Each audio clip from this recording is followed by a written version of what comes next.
On the earnings call, there was a lot of news coming out of it, and I guess the one that probably got the most headline treatment following the call was Netflix producing a bio-series on Vince McMahon that Bill Simmons will serve as executive producer on. I hope it gets into a lot of difficult topics because, I mean, you know, there's a lot out there that Vince McMahon has to answer for. Look no further than this entire season that we just saw of Dark Side of the Ring, where Vince McMahon is pretty much like the central character throughout the entire like series of multiple sins that the man, you know, has been at least attached to throughout wrestling's history. So I hope it's not just a very colorful, this guy grew up like this and then he grew up like this and then, you know, Montreal screw job, but he'll ultimately succeeded and beat WCW in the end, blah blah blah blah.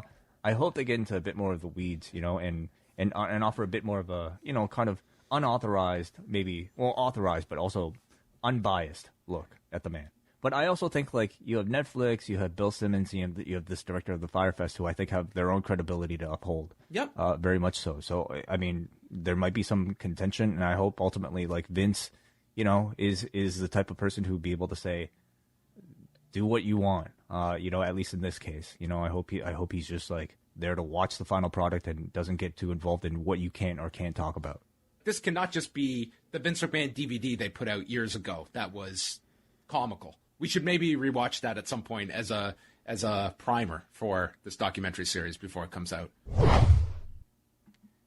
And welcome everybody to our first of 6 reviews of the Mr. McMahon series. That was Wai Ting and I in October of 2020, deep in the recesses of the pandemic, discussing the announcement the day prior that Netflix was developing a documentary series on Vince McMahon. Why did our voices sound so much higher? Is it just me?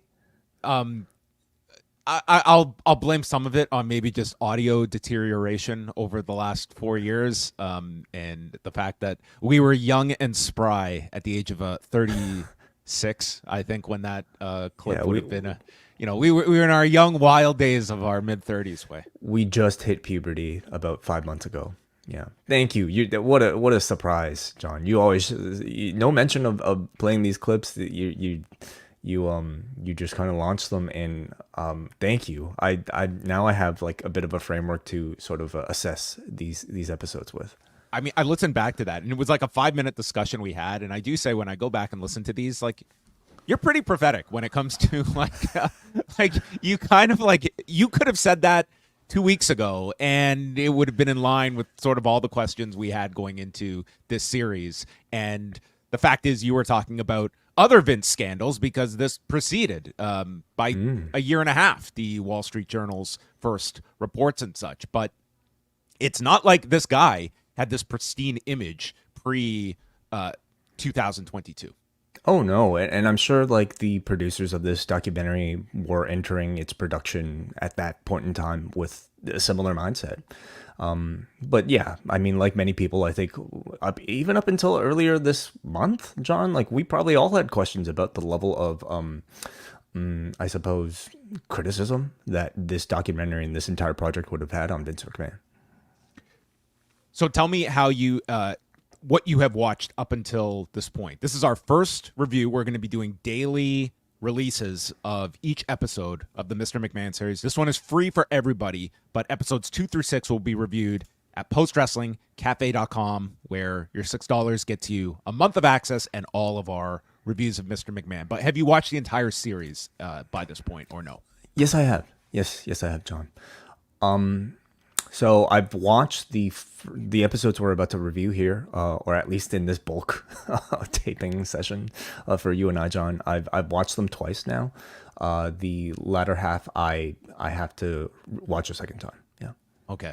I blitzed through them all the day they came out, and then I did rewatch episode 1 and portions of episode 2, and I've kind of been going through it and such. So I kind of sitting down to do these shows with you, like I was doing like my own notes and research, and suddenly I'm realizing this is the rise of Vince McMahon, the national expansion, the first WrestleMania, the Ring Boy scandal, the steroid trial.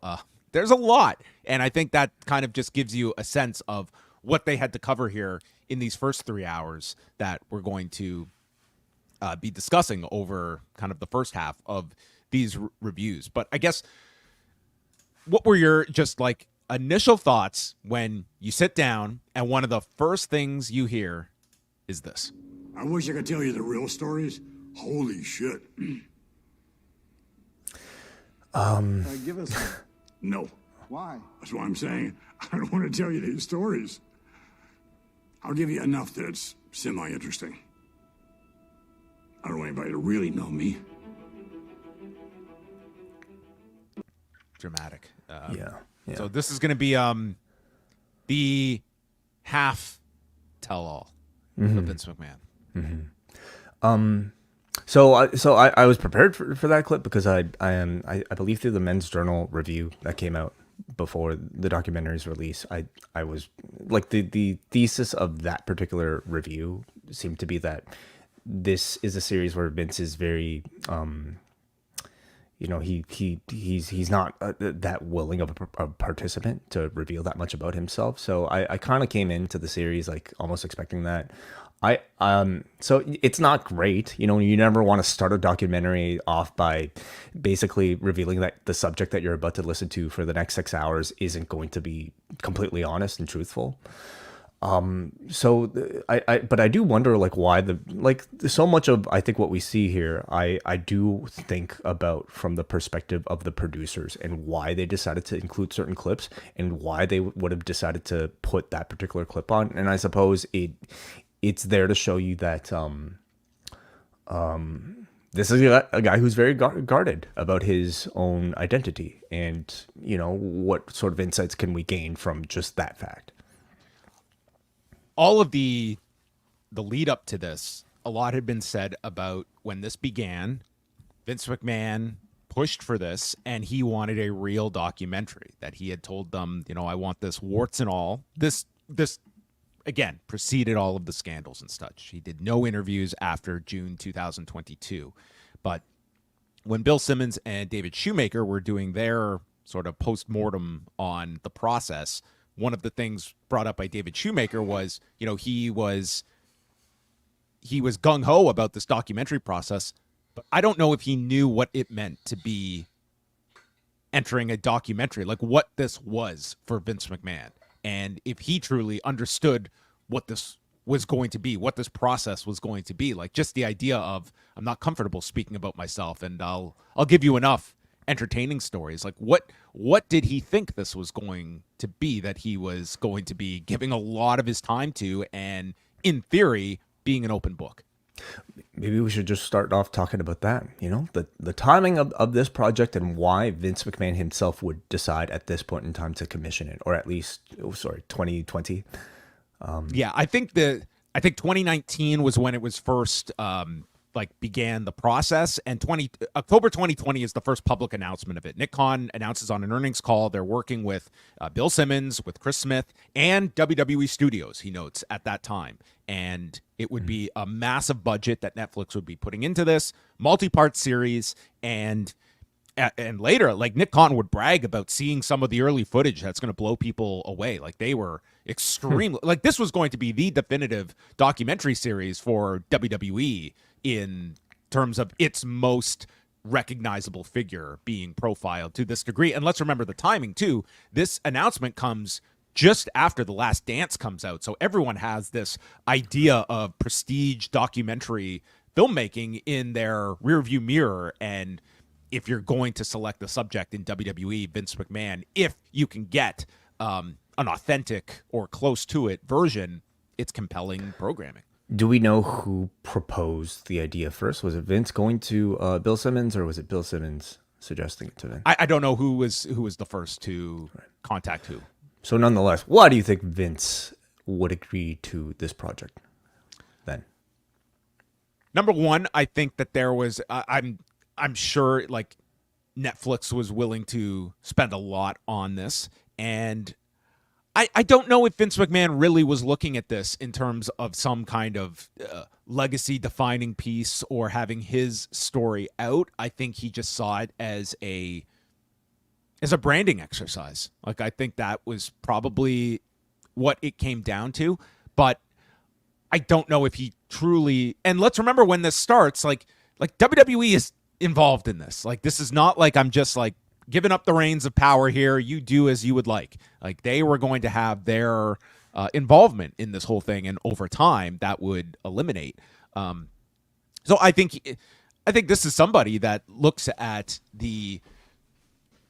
Like, I don't think he's looking at any kind of like journalistic exercise here on his life, nor would I think he even know how to carry that out. I think it is very much of the pro wrestling mindset that like you tell the most appealing version of oneself and present that to the public and leave the negative side. Like, that was the reason he hated Beyond the Mat. He felt it was too much of a downer. Don't you think, though, he would have presumably at that point had The Last Dance as a reference point? And even within The Last Dance, I mean, it's not the most critical documentary about Michael Jordan, but like it does reveal many negative sides of the man. Don't you feel like Vince would have expected that? And from what we gathered, like his instructions to Bill Simmons was that he wanted the complete truth, or at least, you know, what he determined to be the truth. And that comes with a lot of gray area. Like when someone says, hey, I don't want a puff piece. Well, what's your definition of a puff piece versus what's our definition of a puff piece? And telling the whole truth, what's your version of the whole truth and what's my version of the whole truth? I'm certain that if on day one, is he aware that Bill Mushnick is going to be involved in this, that they're going to go into the Ring Boy scandal, that they're going to go into Rita Chatterton? You had to reasonably assume all of those things would be on the table, that we are going to go into this. But did he view this, that this would be closer to a in-house documentary on Vince McMahon versus an outside set of production companies that would be tackling the Vince McMahon story? Sure. Yeah. As far as like why, you know, again, we can just only make assumptions about why Vince would agree to do it. I mean, I do think The Last Dance was like, it was a very compelling series, one that I think we all maybe still hold to like a very high standard for like this sort of thing. And ultimately, I do think it like helped us celebrate in a way Michael Jordan in his career in totality again years later. And I don't think Jordan really came out of The Last Dance like with any sort of like negative, you know, repercussion for his image. And I could see maybe a Vince McMahon, you know, realizing, hey, I have this opportunity with Netflix, somebody like a Bill Simmons, who's a very reputable, you know, documentarian. And they had previously worked, like Bill Simmons had done the Andre the Giant documentary. So, I mean, they do have an existing relationship, not to mention like Bill Simmons with Nick Khan as well. Like Bill Simmons is somebody that they have a history with.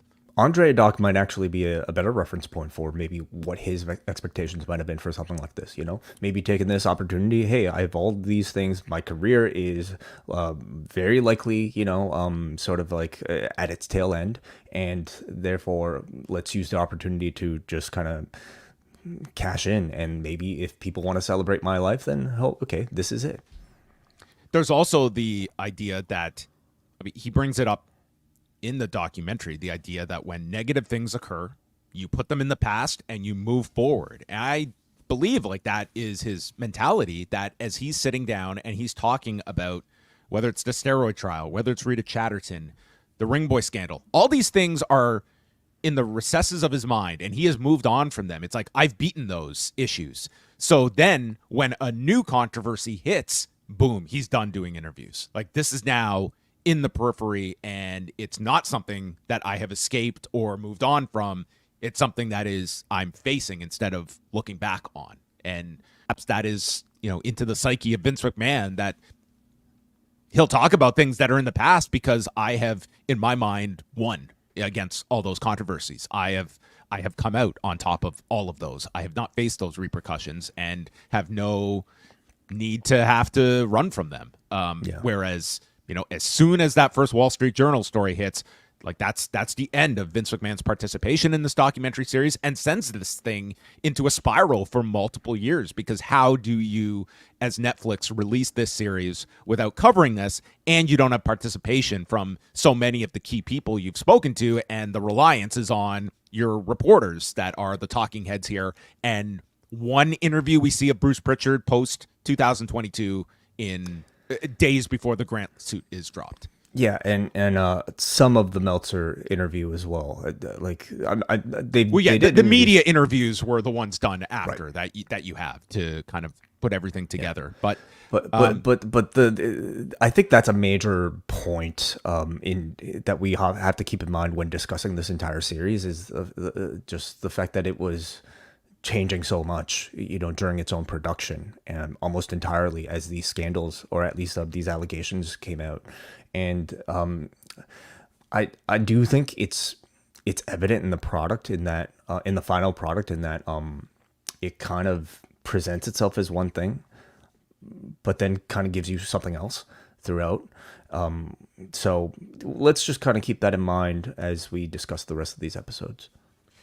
Episode 1 is really the origin story of Vince McMahon, and I wouldn't say that it's one where it dives heavily into his childhood and upbringing. Like, there are parts that are mentioned and abuse he underwent. I mean, his mother was married multiple times. Vince Sr. was, I believe, her second husband, and then marries an individual named Leo Lupton, who is the abusive father in question. And a reference point for many as they're going through these episodes is that famous interview he does in 2001 with Playboy. And in that interview, he alleges sexual abuse as well, and doesn't outright state who committed that, but says it was not the male. And the interviewer is kind of pushing, he's not denying that it's his mother, and you're kind of left as the reader to assume that case, that this was someone that was the victim of both physical and sexual abuse as a child. He mentions the word incest in one of his sit-down interviews in episode 1. And I would certainly... Yeah, are we disappointed that we don't get more of that, in-depth discussion? I think that is going to be a common criticism throughout the 6 episodes, is that there's a lot of heavy topics or heavy answers that are not explored more, that could be explored more. And you have to somewhat decide as the viewer what you want out of this series. Mm-hmm. There is the notion that Vince McMahon and his 40-plus years, you don't want to leave out any major events, and there are so many of them, versus the depth you're going to get into some of these. Like, if we were to go into super heavy depth into, say, half of these topics, and there's complete omission of others, would there be that criticism? I personally felt like there was just a lot of instances where stuff is not followed up on, and there's real, why did this happen? And instead of it being more what happened. So I think in order to answer that, we have to ask again what the original intent of this documentary is. Is it to give us a chronological order of the history of the WWE, or is it to tell us about what makes Vince McMahon tick? And that's where I feel like maybe the original intent of this versus what this documentary kind of professes to answer at the beginning with, by basically giving us that introduction, teasing essentially the Janelle Grant story to come at the end. The question posed by the documentary at the beginning is, who is Vince McMahon? Is he's somebody who says he doesn't really know even who he is? It's Shane and Triple H suggesting that, Vince is whoever he wants you to be. But the question that I think it's telling you that these 6 episodes will answer is, you will find out by the end of this whether or not this is Mr. McMahon or this is Vince McMahon, or, whether or not that they're the same person. And to that end, I felt like it was something like him bringing up the idea of incest or any sort of abuse in his own childhood is way more relevant to answering that question than, for instance, covering, WrestleMania 2 or Saturday night's main event, or whatever. Even like some of the more well-known controversies, like the Richard Belzer thing, that has very little relevance to the makeup of Vince McMahon as a human being, and therefore I do feel like it's something that they shouldn't have just glossed over like that. I want to just read like a short excerpt from that Playboy interview. This is in Vince McMahon's words about the abuse. And the interviewer asks, "Your stepfather beat you?" And McMahon nods. "Leo Lupton. It's unfortunate that he died before I could kill him. I would have enjoyed that. Not that he didn't have some redeeming qualities. He was an athlete, great at any sport, which I admired. And I remember watching the Jackie Gleason show with him. We used to laugh together at Jackie Gleason." Playboy. "Lupton was an electrician. He hit you with his tools, didn't he? A pipe wrench? Sure. He hit your brother too? No. I was the only one of the kids who would speak up, and that's what provoked the attacks. You would think that after being on the receiving end of numerous attacks, I would wise up, but I couldn't. I refused to. I felt I should say something, even though I knew what the result would be." And they go on to ask, was the abuse all physical, or was there sexual abuse too? McMahon. "That's not anything I would like to embellish, just because it was weird." Did it come from the same man? No, it wasn't. It wasn't from the male. And at the end, you can clearly see like Vince does not really want to go into it too much. And they ask, "You can leave that topic, but one thing first. You have said that the sexual abuse in your childhood wasn't from the male. It's well known that you're estranged from your mother. Have we found the reason?" McMahon pauses, nods. "Without saying that, I'd say that's pretty close." Mm-hmm. So. And again, like, to be fair, like, it could be that the producers asked the questions and Vince just clearly like maybe didn't want to talk about it again, didn't give much. But even then, like, I feel like they would have at least shown if Vince's reluctance to talk about something like this.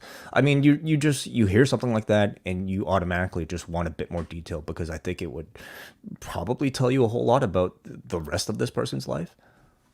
Yeah, and I mean, Vince McMahon has, over time, like, he has kind of crafted his upbringing. And in Josie Reisman's book, Ringmaster, I would say if you want to learn the most in depth about the early years of Vince McMahon, I think that's the biggest strength of the Ringmaster book. Like, Josie does like a really fantastic job of digging into his origins, what was true, what was not true about, like, just the image he projected as this as a child growing up. But like the general understanding here, without making this the whole Vince McMahon biography, is he does not know Vince Sr. until he is about 12 years of age, and then reconnects with his father. And I think that would have been really fascinating, just the more of the dynamics between the two. But we get enough here that not a theme I expected to see, but the thread of father and son is one throughout this entire series and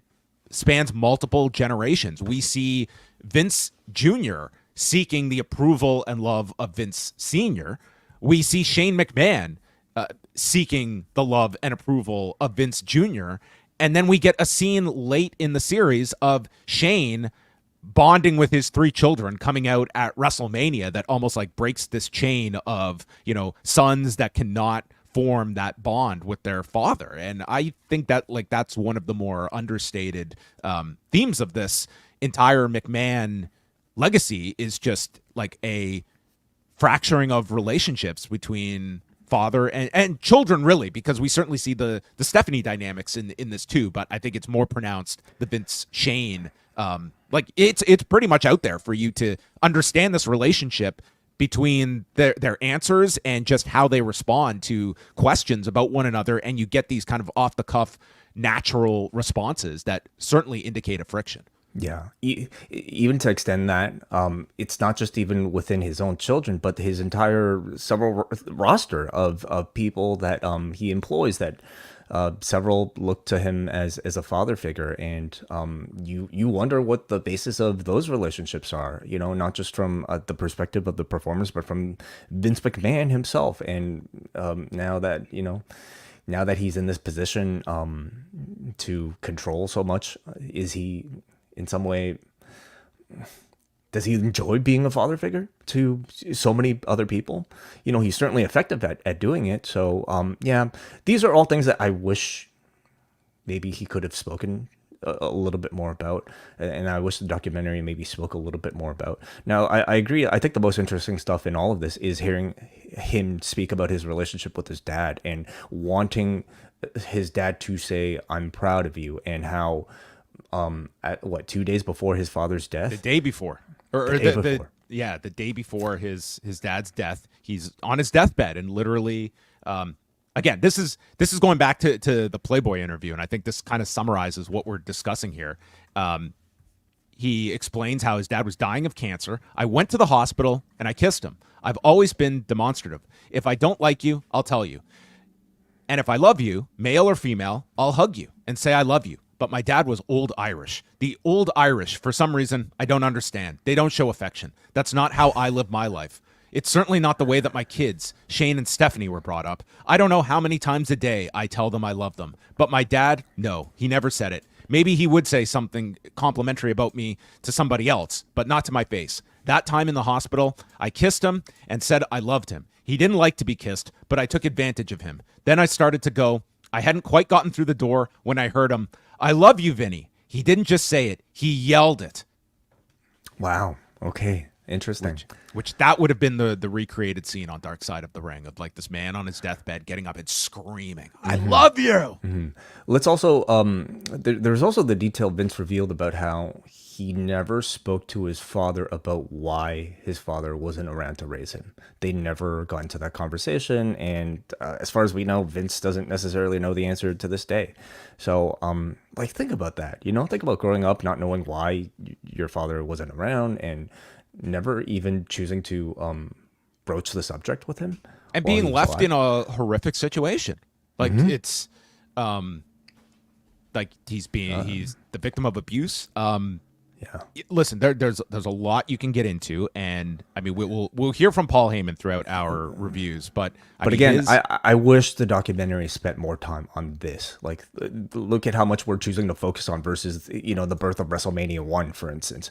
Like, this is the heart of the question that I think the documentary suggests that it's going to answer. What makes Vince McMahon tick? Who is Vince McMahon the person? Doesn't really get into isn't that. this the balanced way of what we're kind of answering our own question for, of what Vince looked at versus what the public wanted, in that for Vince, his legacy is his business. It is the creation of WrestleMania 1. That is the Vince McMahon story. And this is just like, this is sidebar stuff that is not. It's a pseudo therapy session that, we're trying to place on him. And I could see him not wanting that to be the project versus just a chronological retelling of his career.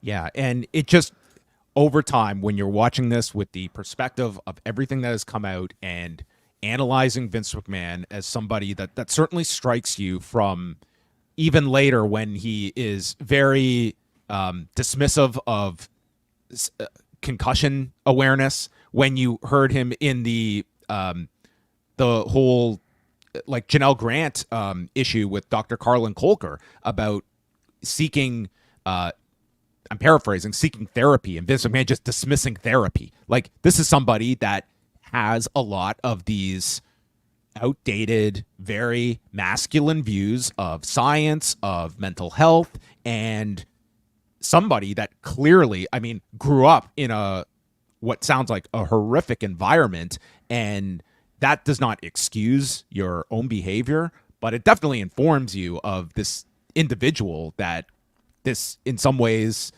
is a therapy session when you're being placed. Like, yeah, you're not with you're not speaking to a therapist, but you're seated for hours speaking about yourself. Like, it's almost one in the same here, where I'm sure throughout these hours and hours of interviews, he's confronting a lot of his own hypocrisies. Whether he's being forthright about them or not, he is at least addressing them in real time, and you catch him on camera addressing these as well and reflecting. And I do feel you get genuine moments where he is, especially when there's pushback or his own words are thrown back at him and he has to be defensive. That's when you get like that crack in the foundation, and you're not so much getting like a tailored response or my version of events. You're being contradicted or you're being challenged.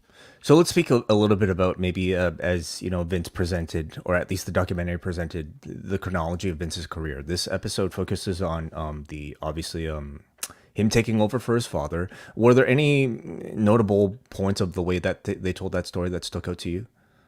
Like the way it works, like he starts working for his father around 1969, and he's selling tickets, he's doing like ring announcing, and then he ends up going to promote in Bangor, Maine, as he mentions in this, and it's when Bill Cardilli, he's the ring announcer that exits in 1972 and gets he replaces Ray Morgan, who had replaced Bill Cardilli. And anyway, that's in 1972 that he comes on and is doing the play-by-play work, and he would host Championship Wrestling and is sort of just in doing the syndication television. They don't go into some of his other promoted events, like the Evel Knievel Snake River Canyon jump that he does. He's involved in the Ali Inoki exhibition. So apparently there's an Evel Knievel story that was left on the cutting room floor that Shoemaker. I'm sure there was tons of stuff that was on the cutting room floor. Yeah, that being one of them. And I can't say like, oh God, we didn't get the Evel Knievel story. But I mean, it goes to show you, like, there's a lot that precedes the national expansion of him, like running the Cape Cod Coliseum, like where he was running, not just like he was doing like hockey games and concerts. They had a minor league hockey team. Oh, like, man, imagine if there's footage of that around. I'd love to hear that. Vince playing hockey. Titan Sports gets incorporated in 1980, and then the sale of what is the Capital Wrestling Corporation to Titan Sports begins in June of 1982, and this is where he has the installments, where he has to pay his father. I think it's like 4 payments over the next year. Now, what's worth noting here is that like he's buying this thing for about $1 million for a company that is like, this is like a huge generating territory. Like he's getting this for a bargain price, and it's like you're going to buy these shares. And it is interesting, they focus on the fact that Gorilla Monsoon was positioned as the heir apparent, which I don't think was ever thought of as like the succession plan, or at least publicized to that fact of Gorilla Monsoon would inherit this territory. And it's Vince that completes the payments in June of 1983. And again, there's like references to the two clashing over the direction of the business, and like Tony Atlas stating, I don't think Vince ever liked his father, and Heyman stating like they would clash. But this is more so presented as, that again, it's not really explored that deeply about what was that last year of Vince Sr.'s life like, where he was essentially giving up the reins to his son, and something years later Vince would not do for his own son. Right. A few things there I wanted to maybe touch on. Like, so I didn't, the documentary doesn't really suggest that $1 million was a bargain. Is that like sort of widely accepted that like what Vince Sr. gave his son a discount versus maybe what he would have collected from Monsoon, for instance? Well, what Vince was buying was like, I'm trying to like if your revenues are such, like you're running the Garden and you're in this very profitable northeast section of the country, it's like, okay, you're going to be spending this $1 million, but in turn, like, what you're going to be grossing. And it's, could he have sold it for more? Yeah, I think he could have sold it for quite a lot more. You had Linda, I thought like one of the most interesting parts of this was Linda saying we were essentially robbing Peter to pay Paul, which I found very fascinating. The idea that because they were able to pay in installments, they were able to use the income that they were generating to pay for the company, which sounded like a sweetheart deal. I also found it really interesting hearing Vince speak about the idea of installment payments, especially considering recent events. He basically says if you stop paying, then the deal is off, as like what he suggested to his father. And they all the shares revert back to the partners, which included Monsoon and Phil Zacco and Arnold Skoland, and he'd be out the money. But the fact that he stopped paying and the deal was off is a big part of the reason why he's in the current heat that he's in right now.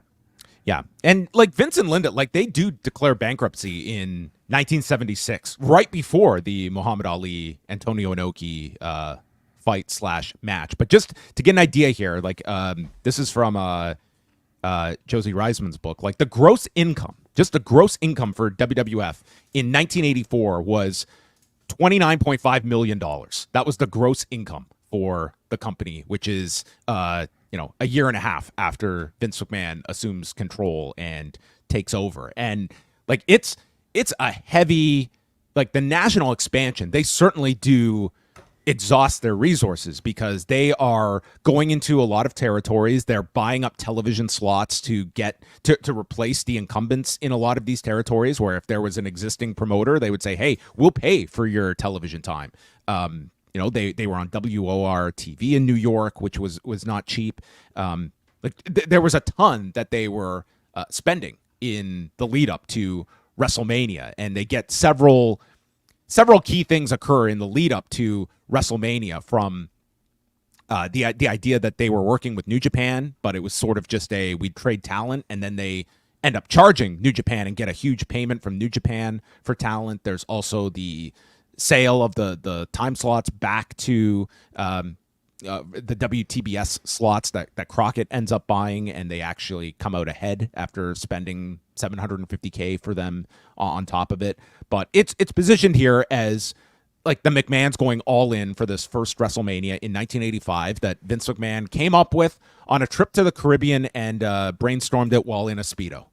That I'm sure he was more than willing to give this photo for them to check out. Maybe the last vacation Vince McMahon took, I guess, until his retirement. Yes. What did you think about just the presentation of WrestleMania and kind of that stuff? Like, did you feel necessary, I suppose, when you're trying to discuss the history of the company and just the sort of celebrated mythology of Vince and Linda going all in for this thing, of which Dave Meltzer, as the sort of like gatekeeper of truth throughout this entire series, sort of like confirms, like, yeah, like he probably would have lost everything if this show wasn't a success. Yeah, necessary, but like, this is the point in the documentary where it feels like it's, a pretty typical WWE like DVD style type of documentary release that just kind of tells you the chronology of what happened. And again, I recognize that this is a documentary made not for you and I. It's made for people that just kind of have some, casual knowledge of the WWE, and to them this would have been new, and this would have been a more relevant, interesting part of the story. For me, I think I was just more interested in getting past this so that we can learn a bit more about Vince himself. Some other, like, there's a lot here. There's the transition from Bob Backlund to Hulk Hogan. The interesting note from Vince about Dusty Rhodes being someone they considered, but ultimately going with Hulk Hogan, which I think everyone would agree was the person to go with. That I wonder if how Dusty would have been as the lead figure of the WWE. I mean, at this time when Vince is going national, like it's just at the tail end of Dusty in Florida before he's going to go to Crockett as Booker and top babyface. Right. The idea, like, I think Dusty would have performed very well. He's just so far to me from it's interesting. Like, he has I think he has a lot of the elements that Vince McMahon would be attracted to. But I see the body as a big inhibitor for what Vince McMahon perceived as his top star. Then why did Vince offer him the role? Or at least that's what's suggested. I don't think... Is that like clearly stated that he offered him the role? I think he was like someone that I think he listed as a possibility. Well, Vince said something to the effect of like Dusty couldn't take the opportunity or something to that extent. And Cody suggests that all he heard from his dad was that his dad didn't believe in the vision. Yeah, like I'm certain there was probably, hey, we want you involved here. Was it as concrete as you are the guy we are going to go with? I don't think it would have been as clear cut as that. Things would have been very different with Dusty there. Like, I don't know if so yes, the body would be totally different, and if Dusty was successful would that have totally changed our mindset of like what a pro wrestler should look like? What Vince's mindset of what a pro wrestler should look like?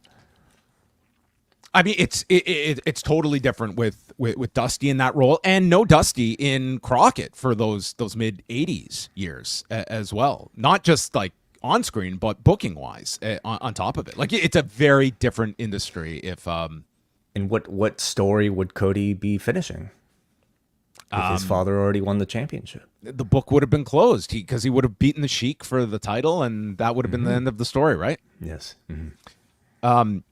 I also found the portions where they were talking about the Iron Sheik as sort of the transitional champion for Bob Backlund to Hulk Hogan pretty interesting. It's a section where they kind of get into wrestling's history with racism and xenophobia, and Bruce Pritchard essentially like being the one to tell us like wrestling is a reflection of like what society gives us, and using examples from Hollywood at the time that were kind of doing the same thing. The line was, "You were taught at an early age that foreigners were bad guys," which a classic clip of a fan being told he hates the Iron Sheik. Why is that? And the guy whispers to him, "Because he's from another country." Yeah, because he's from another country. Yeah, which makes me really glad I didn't move to this country at that time, or like even because I'm sure this exists in Canada as well, not just the U.S. Then you also had a line from McMahon talking about how we can't take the values of today and apply them to the past, which I agree is very true. But I also think it's a very convenient way to absolve somebody of things that were actually distasteful even at the time that they were presented to. So yeah, interesting. And then after, like, they go through WrestleMania, and this huge success. The fact is, like, the week of, they like, it was not considered like this is going to be this gigantic success. Like, they canceled like 70 closed circuit locations, which was the primary way to watch WrestleMania around the country. But that last week, there's a tremendous promotional push. They include Hogan and Mr. T, who they get on Saturday Night Live because the original host had to pull out. It was this actor-comedian named Steve Landsberg, and he was unable to host SNL. So Hogan and Mr. T got the last-minute spot to host SNL the night before WrestleMania. So that helped. This is where the Richard Belzer incident. That's got to be a really busy, like 48-hour period for, I mean, these two certainly, but really everybody involved with both shows. And it turns out to be a very successful show. And I think there's more emphasis in this episode on Cyndi Lauper's contributions, but Mr. T should not be diminished either. He was a huge factor to that show being successful. But there's also like the MTV tie-in with the fact that they drew two tremendous numbers on MTV for mid-'84 and then in February to set up the WrestleMania main event that does great numbers for MTV.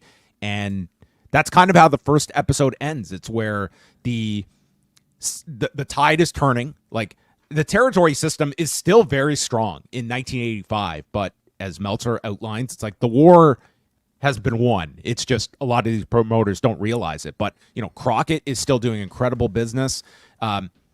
Texas is like world class, is like past the peak, but they're still in good shape in 85. AWA, they have not dissipated, even though like they've been gutted by the WWF, but they'd still get another 6 years out of things. You have to a lesser degree Memphis, Mid-South. Like, it's a very different world by the next couple of years, where all of these promotions are falling by the wayside, and by the time we get to the 90s, like, it's just like essentially you have like AWA's on its deathbed. WCW is not thriving in 90 or 91. Like, it's a much different universe of territories by the end of the decade. But the midpoint, there's still a lot of full-time offices that are doing well. They are active, but not nearly as successful as the WWE. In 1985, like, Jim Crockett Promotions is doing outstanding in 1985. So we're kind of getting ahead of ourselves, but I guess maybe it's relevant to bring up now. But do you think that what Vince did to the territories was competition versus actively hurting them, or whatever he thinks WCW was doing to him? I think that it was the law of the jungle way that would come up later. I think that if you are, I don't think it's this line in the sand where it's like Vince's argument is, well, I was helping my company. I wasn't trying to hurt others. I was like, you don't really get to delineate those two because they're both like by taking away these big stars from territories, like you have your right to do that. Like that is open system, like that's how it operates, but you're absolutely harming them. But you don't work for these companies. You don't owe, you're not building the industry, you're building your business. And that's kind of what Vince McMahon did here. There were, by the end of this decade, there's far less jobs in professional wrestling, full-time jobs, but you are also, your revenue is going through the roof as well at the same rate. So like he grew his vision of wrestling and his business. But yeah, it was like you compare the overall health of the U.S. industry from 1983 to 1993, and it's night and day. And this was also a portion of the documentary that I kind of wanted to hear a little bit more about, just the friction of trying to, have your company expand into other territories and what that meant for the other people in charge of those territories. Like, we got Vince's perspective, we got maybe some of the workers' perspectives, but I would have loved to have heard some of the either surviving promoters or at least the children of the surviving promoters, like like a Greg Gagne or like a Kevin Von Erich speaking about like what their fathers and their families might have been going through at the threat of Vince McMahon's expansion. I think would have added a little bit to those sections. But with any of these criticisms, I think we have to assess like whether or not these are topics that are maybe too deep into the iceberg for maybe a Netflix audience that this documentary was intended for. But I also ask, like, is this documentary as it exists interesting enough, without getting into some of those things? Final things here on this first episode. I'm going to run through some quotes, Wai. Okay. Let me know what some of the quotes that stood out to you, because these are ones that I noted. Paul Levesque, he's going to show you what he wants you to see. Bret Hart, I love Vince and have a lot of respect for him, but he was a guy that often lied to me and let me down with his lies. Shane McMahon, I think my dad gets the rap that he wants when asked if Vince gets a bad rap. Other ones. So just even to stop you there, I think the Bret one is pretty interesting, like, because that's a modern quote. The fact that he says he loves Vince, but he's been let down. Now, it's not modern past the Janelle Grant allegations, which, Bret has kind of spoken a bit more about, denouncing Vince McMahon. But just having been through everything that he's been through with Vince, the death of his brother and obviously Montreal and everything. We'll get into in later episodes. To hear him say, I love Vince, just even that line, I love Vince, even though it's followed with a but, still, like, the I love Vince, I think kind of tells you a whole lot about maybe the state of their relationship, at least at the time of recording that interview. Like, listen, that's a common theme of so many of these figures, is that it's not, this guy was not just a boss that they worked for. And even when they can clearly look back and say, man, I was played in this situation, or I was taken advantage of, or I was lied to. Like, there's so many that have such a reverence for Vince McMahon, whether it's Bret Hart and all of the baggage there, a Jim Ross, a Mick Foley, like all of these people, The Undertaker, John Cena, how many of them have this, this fatherly tie to Vince McMahon that, despite all of it, it's like this reckoning for a lot of these guys to look back and look at this guy who has wronged them. And like, you watch this documentary, and for Vince, like, it's, he talks about, I have this extended family, but it's at its core, like, he runs his business. Everything circles around that premise. Everything is business. And that doesn't matter if your last name is McMahon. It doesn't matter if you've worked for me for 14 years like Bret Hart did.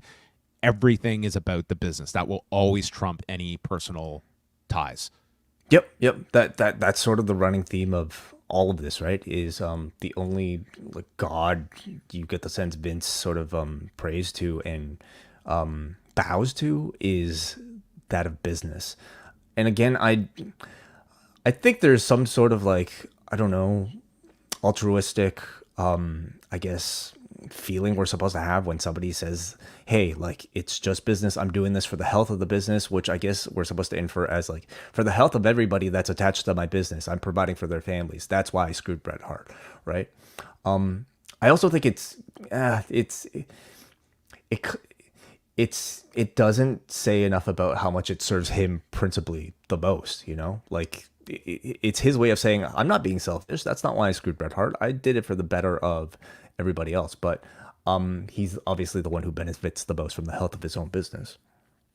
You also had Vince Jr. relaying the compliment he got from his father about the other promoters. You're beating them all. Fuck them all. Which I'm sure was I don't know if that was said on the deathbed or if that was in oddly specific. I don't know Fuck if them all. he'd make that. But the line that comes from Vince, only Vince who can introduce us to yet another word to add to his lexicon when discussing the state of women's wrestling during the MTV crossover, that women's wrestling was D-Class A in a D-Class A business. Wait, man, did you feel that wrestling was D-Class A? D-Class A. What does D-Class A mean? Not classy. D-Class A. But it's French.